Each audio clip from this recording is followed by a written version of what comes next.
মদিনার সবচাইতে গরিব সাহাবী বেলাল রাদিয়াল্লাহু তাআলা আনহু লজ্জাস্থান ঢাকার জন্য শুধু একটা জামা ছিল, গায়ে দেওয়ার মতো কোনো জামা নাই। এই সাহাবীর মতো গরিব কোন সাহাবী মদিনার জমিনে নাই। এই বেলাল রাদিয়াল্লাহু তাআলা আনহুকে বিশ্বনবী ডেকে বললেন, ইয়া বেলাল আনফিক ইয়া বেলাল লা তাখশা মিন যিল আরশি ইকলালা।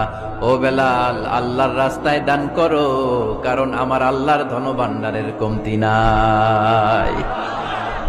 সাইয়েদনা বেলাল রাদিয়াল্লাহু তাআলা আনহু সবচেয়ে গরিব। শুনতেছেন, বুঝতেছেন? সবচেয়ে গরিব। ডাউন পার্টটা ঢাকার মতো একটা গার্মেন্ট ছিল, একটা কাপড়, এটা পেঁচায় আসতো, নামাজ পড়তো। গায়ে রাখার মতো কোনো জামা নাই, আর খাবার দাবার টাকা পয়সা বলতে নাই।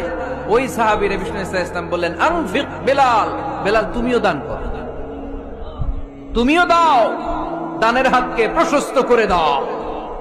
আনফিক ইয়া ইবনা আদম উনফিক আলাইক, হে বনি আদম দাও, দিলে আমি তোমারে দেব।